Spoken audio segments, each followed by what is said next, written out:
Once again, YouTube. So I thought that I would go ahead and do another video covering jazz lines and the theory associated with it, and how to construct good sounding ones at that, hopefully. So what I thought I would do over the course of this video is helping to develop a flow, right?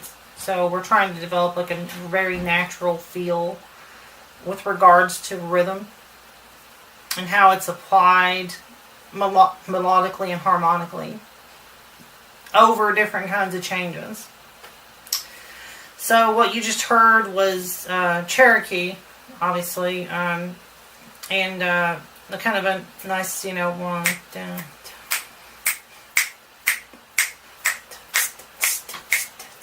Like that kind of a tempo, kind of nice, upbeat, up-tempo, mid-level, up-tempo, something like that.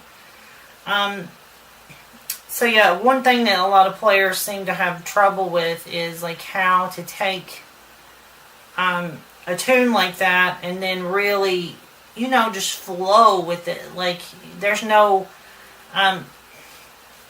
like most of us start off learning like rock licks and stuff like that, or like, and there's nothing wrong with one genre versus the other. It's just that what we're talking about here, is a specialized kind of thing. And but like in rock music, there's a tendency to be like, here is this lick, and this is over this chord. So anytime you see like these chords go to those chords, a lot of players have a tendency to go to that. It's like their pet lick, like I'm going to go to that. That's the thing that I do when I see those chords or that chord or something, all right? Because you heard a famous player play it. Maybe you adapted it to your own style or something, Totally nothing wrong with that. But what we're trying to learn to do, right, is go stream of consciousness and drop as much of that as we can. So we know we can already do that, okay? So like we realize that we could easily construct solos all day, write them down and play them verbatim. But that's not really our goal in this endeavor, right? So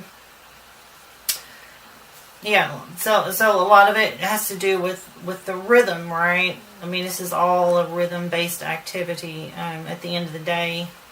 I'll demonstrate what I mean. You just play chromatics, right? And just try to hit chord tones or something, right?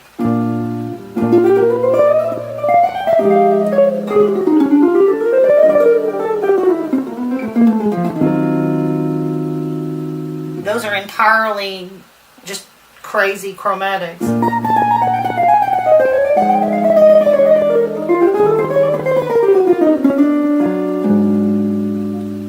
And it does help that I land on a cool sounding note, but a lot of that's just, you know, practice and experience. Yeah, so it's just like the flow of that. Sorry. I know how many notes will fit biologically on my hand within the bar. You know,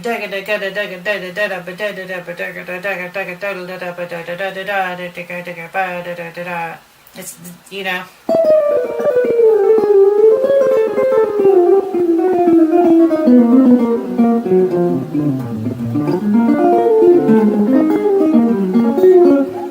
Yeah, it's like, first of all, you got to be able to actually flow rhythmically without the changes. So just like off of one chord or something, right?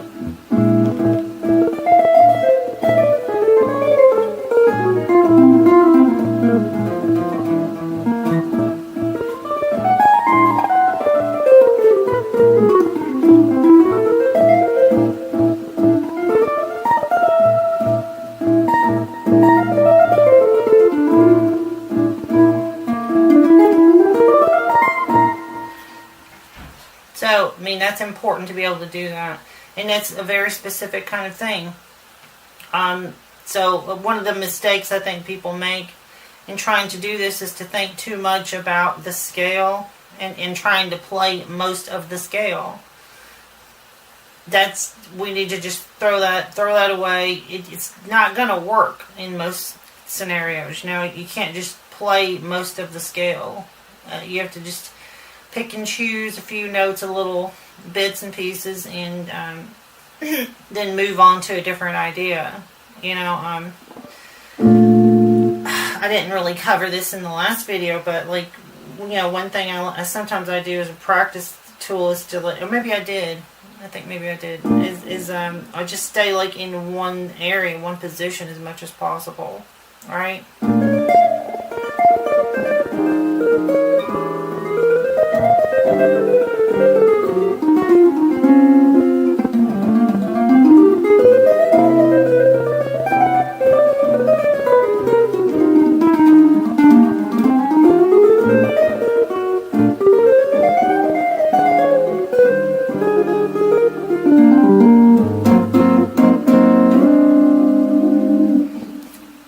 Just staying in one position, and that really forces you to play some different kinds of licks. Sometimes it ends up sounding a little bit more understated, which is good because you don't want every time you do something for it to be, if every time you play something it's like maximum level epic. Look at me. Here it is. This is the most epic thing that could ever happen, ever. Look at it. Oh my God. Like, look, this is even more epic. This is more, you know, it becomes like a cheesy gimmick in my opinion. And maybe that works in certain styles.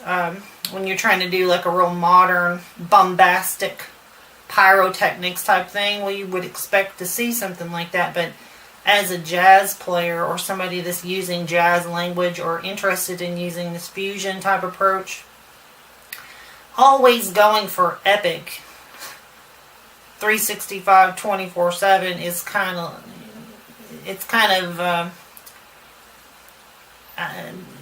adolescent, you know, like it's like a cheesy kind of a thing that, you know, it's like there's not as much depth to it as it might appear at first, in my opinion, right? So let's go. I did make another list out. Okay, so yeah, to ascertain what to actually play on the changes is a big deal, right? And then the variations thereof. So, you're going to have to be able to know what scales or arpeggios to play on what chords for the changes. So, B flat major, you got F minor.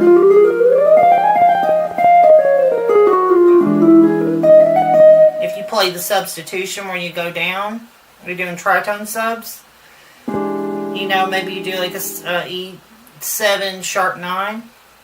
Then you got a bunch of options you can play on that E chord, and that could be like where you go outside for a bit, right? And again, you can use one of the modes of melodic minor, the 7th mode of melodic minor, the altered scale.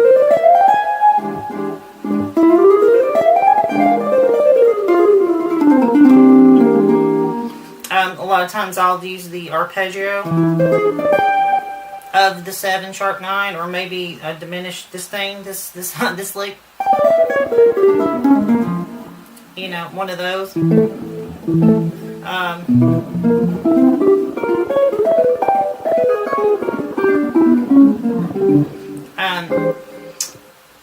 You can play just the diminished scale. You can play just a pentatonic, like a blues pentatonic.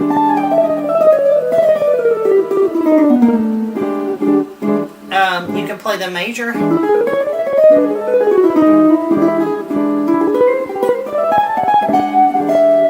The Mixolydian. Or just random, not random, but chromaticisms that sort of shift into the next chord, which is the E flat major 7 or major 9, right?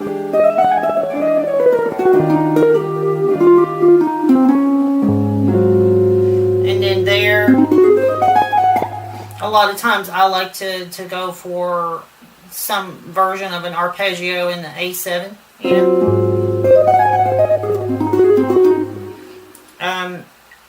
but just because I'm looking, it's like an architectural thing. I'm hearing that particular sound sounding good in that part of the song, right? Then back to this chord. I always want to play it. I try it up on D, so that you get that altered dominant sound, right? You get 9, sharp 11 or flat 5, and 13, right? And there's extra notes you can slide in there with that. That's based off also of Phrygian dominant.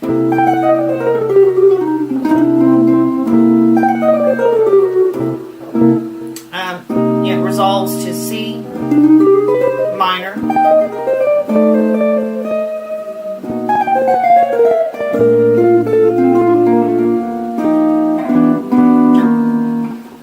And there's all these little slight reharmonizations that you can do. See what I'm saying is like it's about doing all of this is like about building a rapport on individual tunes. Like knowing it's through your little escape mechanisms when you hit this set of the changes, and not really like saying consciously, I'm going to do this when I get there, but it's more like you've got 10 different things that you can do right there when you're in that part of the neck on those chords, and it just takes a little bit of thinking and a little bit of work, and so it's like having a game plan, what sounds good, and then kind of sticking to that, and then when you get tired of it, branch out and try some different stuff, right? So that's what I suggest. Yeah, and of course, I've got the technique to connect things. This be arpeggios, scales, slides, and pull-offs. Okay, so technique-wise, I mean, I always harp on this when somebody asks me about it. people, in my opinion, don't practice arpeggios enough. Like in different types of music, and if they do, it's like an effectual thing, or like a thing where they're composing a piece that's like a guitar solo, where they're playing like Jason Becker, sweeps, or Frank Gambale sweeps, or it's like an effectual thing. It's where they're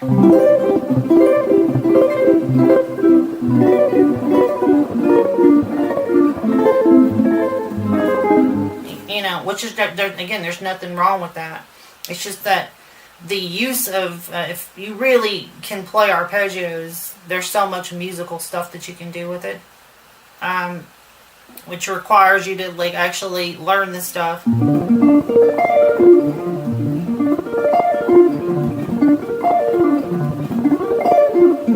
Like kind of like that, and have like several different ways to do it.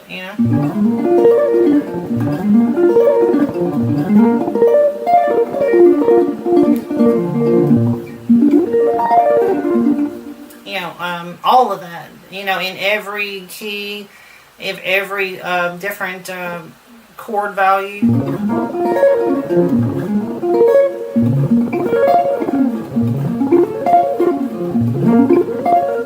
Like all of that stuff.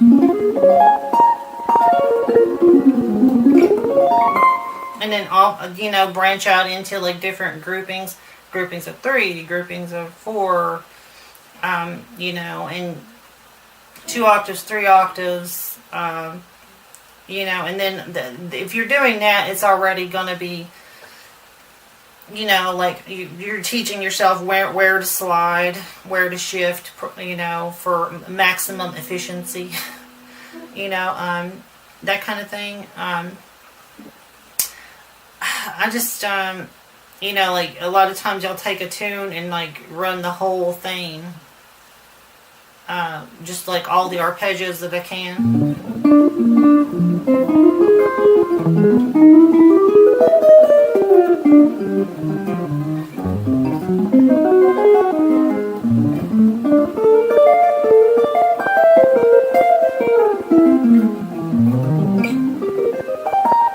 Like literally like that, like real elegant, connecting everything as cleanly and smoothly and musically as possible.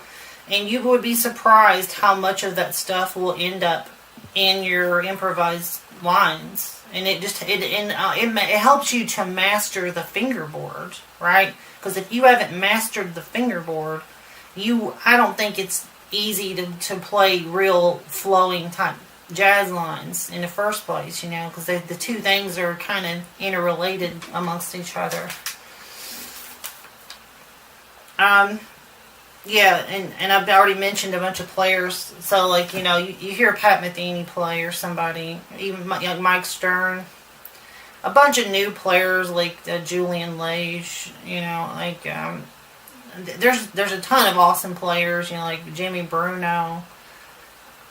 I just name names repeatedly, but just like really, and they all play like slightly differently. Like Mike Stern might play a little more legato than Jimmy Bruno does.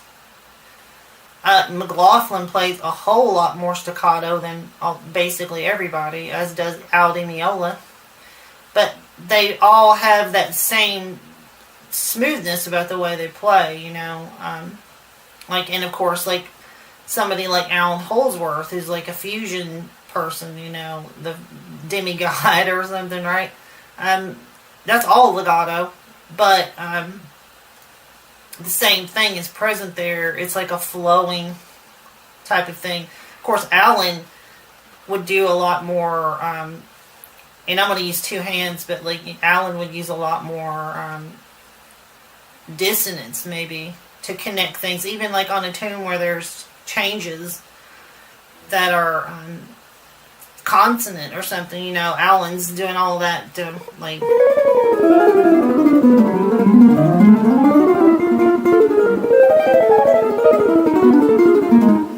all this stuff, but it's like all connected into the next thing, connected to the next thing, connected into the next thing. All these players, and I really feel like that's what makes it happen, for on a jazz and a fusion and this kind of music, you know. I mean, this kind of music encapsulates so many things, just like worldwide. And I mean, everybody that's probably considered to be good can do that, right? They can just flow with stuff. Even people you don't hear do it all the time, like people that really never listened to Joe Zawinul play in Zawinul Syndicate or Weather Report, you know. Occasionally Joe would be like, play a whole bunch of super awesome, you know, like bebop licks or like a bunch of connected arpeggio type things, and you know, a lot of people didn't even think that he had that kind of technique, but he did, you know. He just didn't use that as much. It was like he was building grooves and all these little melodic snippets and all these sounds and all this stuff, kind of exploring the world fusion scene and within like a funky context or something, you know. But, you know, it's kind of a different thing. Of course, yeah, so like space. And again, you know, playing lines with space and stuff, leaving some stuff in there, you know, not just a constant stream. Even though I'm guilty of it myself, you know. Yeah, and that and leaving space also allows you to reposition where you're at on the fingerboard. And that brings me to a very important topic, which I have circled, and that's thinking ahead. So, you know, you want to be playing on the changes, but you also want to be aware of, like, trying to think a chord ahead. I know it seems weird, but, you know, once you get the changes down, you want to be thinking like a chord or two ahead of the game. Because, you know, you just might hear something in your head and you're like, you want to get over, because it's up here or something. You're like, oh, wow, damn it, I'm all the way down here. You know, how can I eloquently connect myself up there, you know? And if you've done enough of this arpeggiated fretboard mastery type stuff, you know, you'll find a way to do it. I mean, me, that's what I like about the tapping, even if I'm playing just like regular fingerstyle leads or something, you know.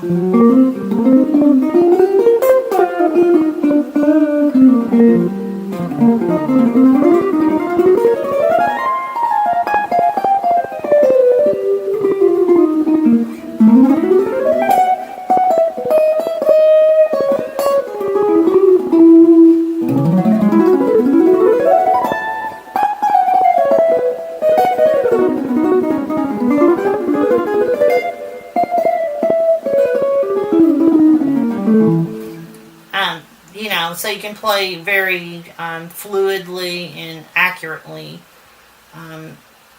cleanly at the same time, without like having to, you know, if you play with a pick, you gotta like put the pick somewhere in your mouth or here, and then start trying to tap, and then you gotta take it out, and you know.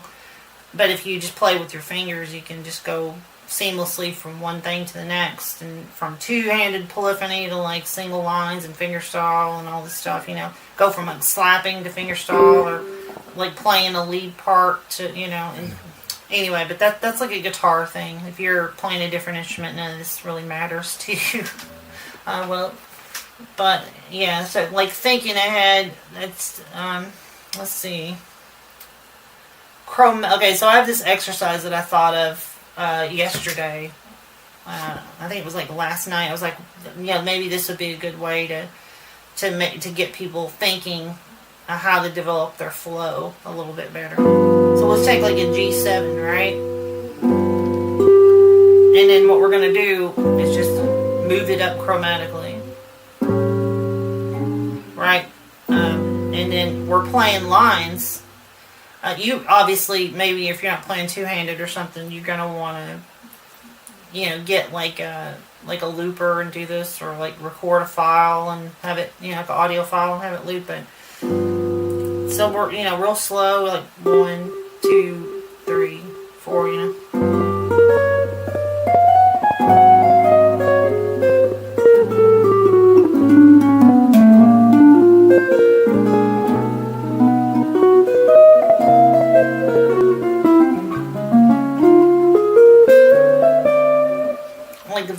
of thing. It's not very incredibly musical, but what we're trying to do is train your brain and your fingers that when you end a phrase in one key, you're thinking of like an inversion of that shape or something, and then connect it chromatically into the next shape, right? So these kind of exercises are just, they're fun to do.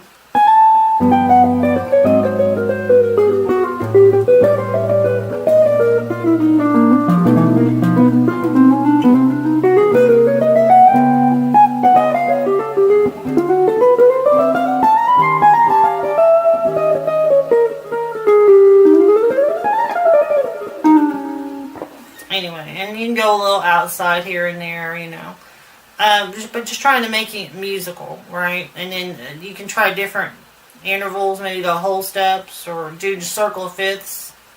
Doing the circle of fifths is a good thing too. I guess, yeah. So that's pretty much all I was gonna do for this video. Aside from this, so like I'm probably gonna do this song these changes I'm about to, and another video. I'm gonna do a whole version where I do like my typical theme and variation, improvised theme and variation on what's considered to be like a well-known tune or popular tune or something, and it's this Hendrix tune,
obviously it's a little more rock pop oriented, but I'm still playing kind of a jazz blues chromatic kind of a thing. It's not really bebop language, but some of the bebop language idioms are still in it. I've kind of just toned down the harmony a bit, because that's important too. Maybe you can play all this really great sounding stuff over all of these thick chords that have like 7s and 9s and 13s and altered notes and stuff. But then here comes major, minor chords, or just, and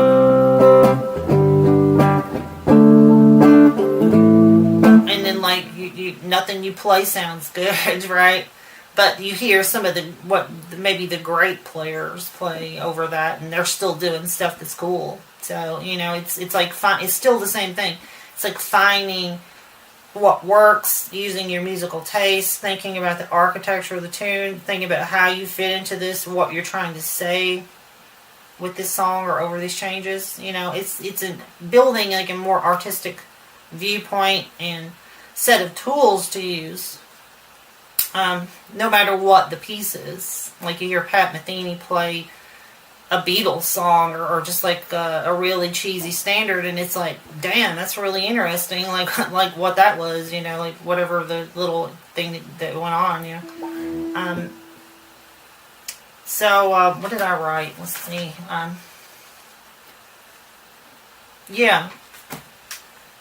So like this tune, I'll just kind of briefly talk about like this particular tune as an example. And then I'll play you out by improvising some more stuff on this particular set of changes. So, what Hendrix actually plays on it is all based in like an E minor pentatonic,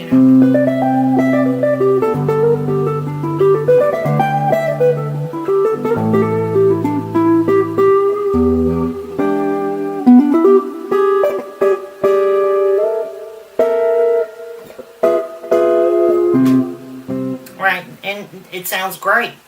You know, it's what I mean. You already know probably all of the relative majors and minors and how they work modally with whatever scale we're playing on and stuff like that. It's just that you could, you know, you occasionally slip into playing over the changes themselves, right?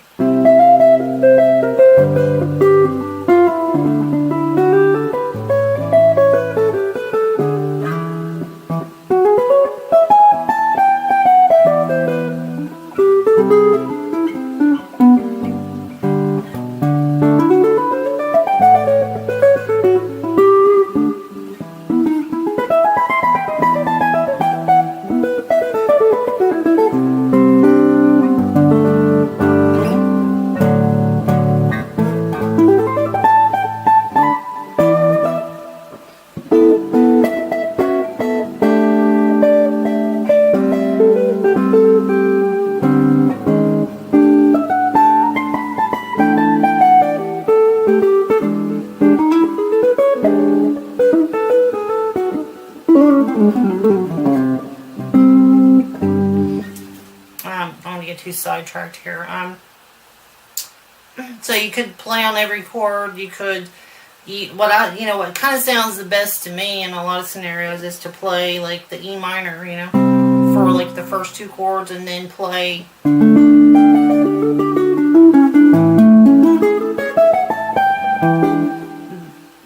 the D major and the A major, then back to E minor something, or E something.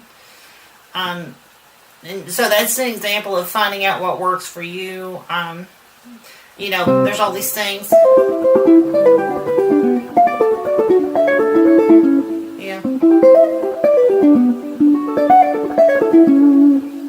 That you can throw in there, it's like an exercise. But it's like, just remaining creative and trying to build flowing lines with whatever the architecture of the tune is and whatever tools you got available that you've woodshedded. So I think what I'm going to do is just play you out. I hope you've had some fun here watching me do this, and maybe it's been informational and educationally entertaining, edutainment. So I'll see you in the next one, I guess.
Thank you.